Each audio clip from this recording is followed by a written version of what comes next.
Now, Tulsa itself is also a very significant site because the city was also historically the site of one of the bloodiest outbreaks of racist violence against Black Americans. Now, you have to go back to 1921, and despite segregation, the city's Greenwood neighborhood was one of the largest and wealthiest Black communities in the United States. In fact, it was even known as Black Wall Street. But a false allegation of assault made by a white woman against a Black man ignited a riot, and the community was burned to the ground. In roughly 24 hours, a white mob killed some 300 Black Americans and destroyed property worth about $20 million in today's terms. Well, Damario Solomon-Simmons is a civil rights lawyer representing the last living survivor of the Tulsa Massacre. He joins us right now. Damario, thank you for joining us today. Good morning. Thank you for having me. You know, I have to admit, I just learned about Tulsa a couple of years ago because I was looking for a podcast and this documentary came out. And to hear what happened is just shocking. It is disgusting. But in preparing for my interview, you know, my producer shared with me an earlier interview that you did in which you said that until university, you too were unaware of what happened in Tulsa and the community of Greenwood. What does that tell us about U.S. history? Well, it tells us that Black history has been eradicated from U.S. history. And as you know, Black history is U.S. history. Black history is world history.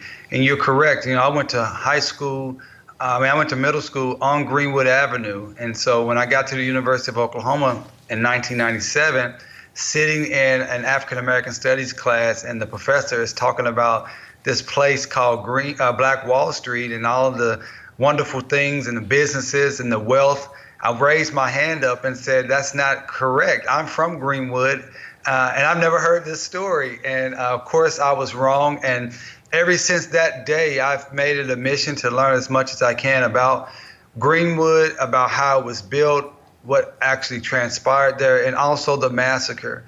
And so it is an outstanding development that over the last couple of years, more people have known about Greenwood. And so I'm excited that even up there in Canada, you guys have learned about it. Mm-hmm.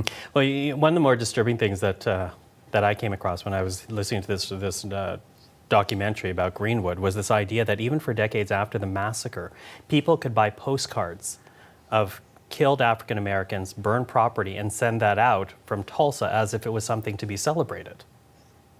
Absolutely. And this is the thing that we want to make sure people understand through like the new organization that we've just founded, which you can learn more about at greenwoodreparations.com. We want to tell the true story of what happened in the massacre and how the massacre has continued. We believe over the last 99 years, the incidents that you talked about, the postcards, but also the racist policies and practices of the city of Tulsa has kept the Black community in a perpetual state of degradation. And what I mean by that, I mean, in the immediate aftermath of the massacre, laws were passed to prevent the reconstruction of Greenwood homes and businesses. The city of Tulsa allowed the largest KKK facility to be built in the nation right next to Greenwood, which is ironic when we think about what's going on right now in Tulsa with the big white supremacist rally called a Trump rally.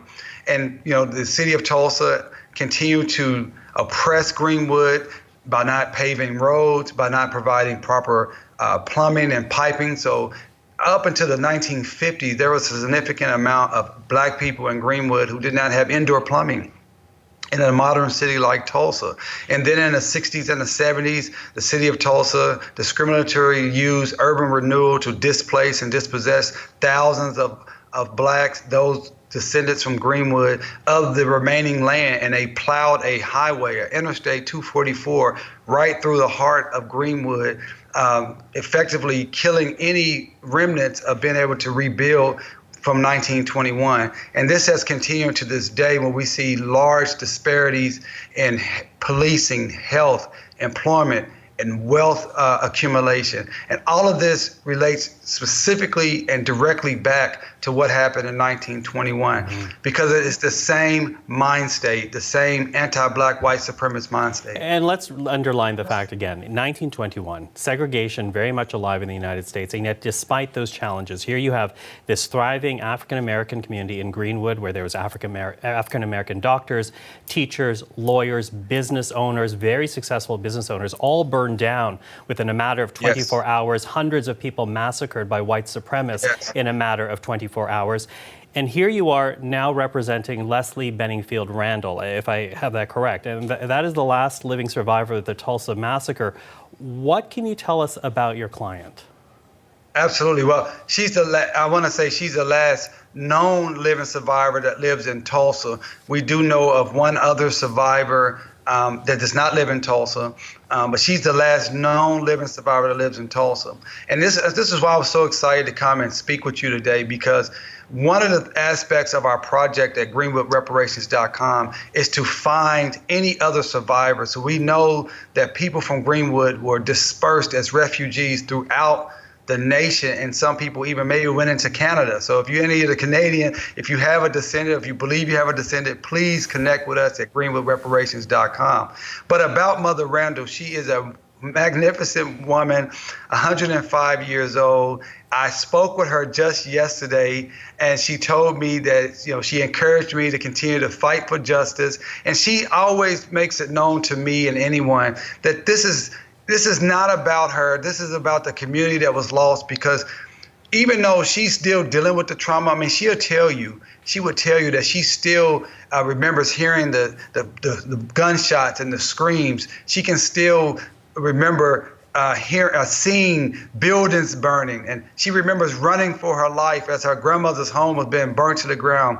She remembers the smell of ashes and smoke and of burning flesh as she tried to run to safety. She remembers most of all the bodies that she saw stacked up in the streets.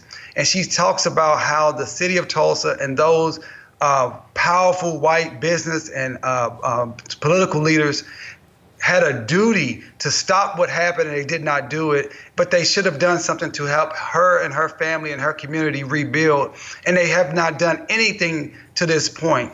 And so I'm so excited to represent her and others as we try to move forward and get reparations before the 100-year commemoration. And that's why I asked for any of your audience and goodwill to connect with us at greenwoodreparations.com. Help us find other survivors. Help us amplify this message, because we must have justice for Greenwood.